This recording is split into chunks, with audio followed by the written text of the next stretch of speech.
जो भारत के शहीद हुए जवान, उनके लिए देश में गुस्सा है। देश के अलग अलग हिस्सों में नई तस्वीरें सामने आ रही हैं। चीनी सामानों का विरोध हो रहा है, लेकिन राजधानी दिल्ली में एक अलग तस्वीर। जिस जगह मैं मौजूद हूँ, ये राजधानी दिल्ली का एक होटल है, सोपान हाइट। यहाँ जिस होटल में मैं खड़ा हूँ, उनके मालिक मेरे साथ हैं, महेंद्र गुप्ता जी, सेक्रेटरी भी हैं एसोसिएशन के, जिन्होंने मुहिम शुरू की कि दिल्ली में अब कोई भी होटल के अंदर, जो इनकी एसोसिएशन है, उसमें चीनी यानी कोई चाइना से आया व्यक्ति नहीं ठहरेगा, यानी उनको नहीं ठहरने दिया जाएगा। महेंद्र जी, सबसे पहले मैं जानना चाहूँगा कि जो जवान शहीद हुए, उनको लेकर देश में गुस्सा है, विरोध दर्ज किया, हर जगह देखी जा रही है। आप लोगों का क्या कहना है, क्या आपने ये शुरू किया है आपने? जो चीन का बढ़ता हुआ दुस्साहस है, जो हमारे शहीदों की शहादत है, उसका विरोध हम विभिन्न प्रकार से कर सकते हैं। तो हम होटल एसोसिएशन से, होटल ट्रेड से जुड़े हुए हैं, तो हमने भी ये सोचा कि हम क्यों ना इस मुहिम में जुड़ें। और क्योंकि हम तो बचपन से ही संघ के स्वयंसेवक रहे हैं, तो हमारी देशभक्ति की भावना तो हमारे ओतप्रोत है। तो हमने भी ये इनिशिएटिव लिया कि पहले तो हम चाइना का जो भी गुड्स है अपने होटलों में यूज़ करते हैं, हम उसका बायकट करेंगे।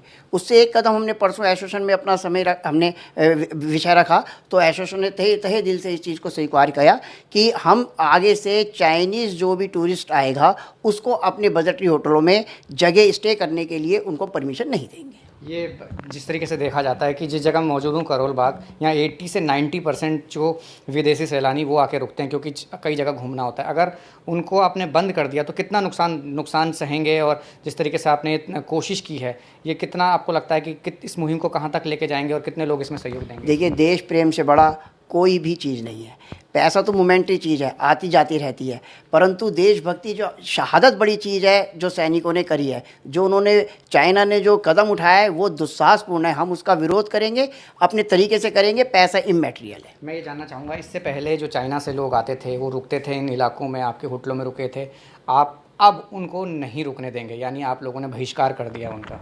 हाँ जी, बिल्कुल। हमने ये सोचा है कि उनको बिल्कुल हम अपने होटलों में, बजटरी होटलों में ठहरने नहीं देंगे। इसका हम ये विरोध का हमारा एक सिंबॉलिकल एक तरीका है। इससे पहले रुकते थे कभी ऐसा? हाँ, बिल्कुल। चाइना वाले, देखिए, हम भी बाहर जाते हैं तो हमेशा 5 स्टार में नहीं ठहरते। ऐसे जितने भी विदेशी टूरिस्ट हैं, वो हमेशा 5 स्टार में नहीं ठहरते जी, वो हमारे जैसे बजटरी होटलों में भी स्टे करते हैं। तो उन जो हमारे बजटरी होटलों में ठहरते हैं, हमने उसका विरोध करना है। तो ये निर्णय साफ है कि कोई भी अब उनको नहीं लेगा, अगर कोई होटल आता है तो उनको ठहरने नहीं दिया जाएगा? बिल्कुल, ये निर्णय हमने बिल्कुल एक मुश्त ले रहे हैं। हम उसको मुहिम को आगे ही बढ़ा रहे हैं, और हम टूर एंड ट्रैवल वाले, जो ट्रैवल्स वाले हैं, जो बुकिंग लेते हैं, उनसे भी हम आग्रह करेंगे, उनसे रिक्वेस्ट करेंगे कि ये हमारी मुहिम में सम्मिलित हों। इससे आगे एक कदम और बढ़ा रहे हैं कि अभी तो हमने दिल्ली में निर्णय लिया है, अब दिल्ली के बाहर भी जो डिफरेंट स्टेट्स हैं, उनके भी हम एसोसिएशनों को अप्रोच करेंगे और उनसे भी ये निर्णय लेने के लिए आग्रह करेंगे। बिल्कुल जाहिर सी बात है, ये एक अनोखा एक विरोध दर्ज करना हुआ, क्योंकि इससे पहले हम चीनी सामानों का बहिष्कार की बात सुन रहे थे। अब होटलों में जो टूरिस्ट चाइना से आते हैं, चीनी जो आते हैं, उनको यहाँ ठहरने नहीं दिया जाएगा। यानी बजट के जो होटल्स होते हैं, बड़े होटल में जो नहीं जाता, वो यहाँ आना चाहता है, तो उनको अब दिल्ली में इसकी शुरुआत हो गई है, यानी दिल्ली में उनको ठहरने नहीं दिया जाएगा। अगर बाहर की बात है तो उसके लिए भी मुहिम छेड़ी जाएगी, यानी देश के अलग अलग हिस्सों में इस मुहिम को आगे चलाया जाएगा, क्योंकि शुरुआत दिल्ली से हुई है। जाहिर सी बात है, जो विरोध है वो दर्ज अब होने लगा है। कैमरा पर्सन दीपक के साथ राहुल प्रकाश, न्यूज़ 24 दिल्ली।